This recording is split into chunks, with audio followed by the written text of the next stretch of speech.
In China's Sichuan Province, two Tibetans, a Buddhist monk and a former monk, set themselves on fire on Monday. Both men died of their injuries. Now, this brings to 5 the total number of self-immolations in the area over the past 2 weeks.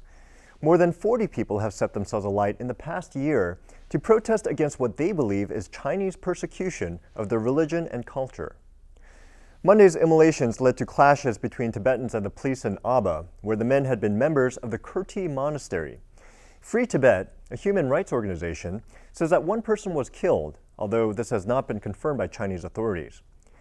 To tell us what's behind the self-immolations and protests, we have Tibetan historian Tsering Shakya with us today on Skype.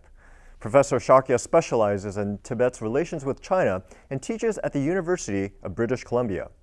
Thanks for coming on to the show, Professor. Thank you for inviting me.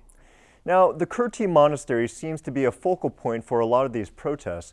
Can you tell us why that is and what would drive these two monks to set themselves on fire? One reason is that the KIRTI has traditionally been one of the largest monastery in the Sichuan area. And since the reform period, the monastery has really grown and has flourished to some degree. Now this is for the Chinese Communist Party, it has become a problem that the monastery is too large and it has becoming immense or influential and more powerful than the county government. And so the government has been trying to restrict the number of the monks and the management of the monastery. And this is leading to the sort of clash between the authorities and the monastic community.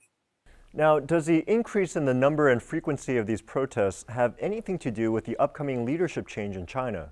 Yes, I think some ways this is connected. Firstly, the Tibetan protesters and the people who are burning themselves are aware of the transitional period in China. So the transitional period is always a difficult and conflicting period. And another thing to remember is that Hu Jintao is intimately linked with the Tibet policies in China.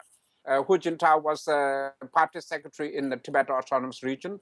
Many of the leaderships in the Communist Party under Hu Jintao were also worked within the Tibetan areas in the past. So there is connection to the policies of the current sort of Chinese CCP leadership and the Tibet issue. Thank you, Professor. Tsering Shakya is a Tibetan historian who teaches at the University of British Columbia. He also wrote the book, The Dragon in the Land of Snows, A History of Modern Tibet Since 1947. You can learn more about him on our experts page.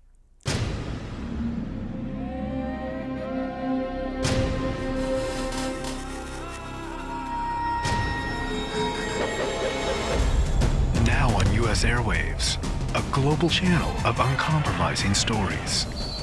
World news, documentaries, entertainment, and culture. Link TV, connecting you to the world. For more information, visit linktv.org.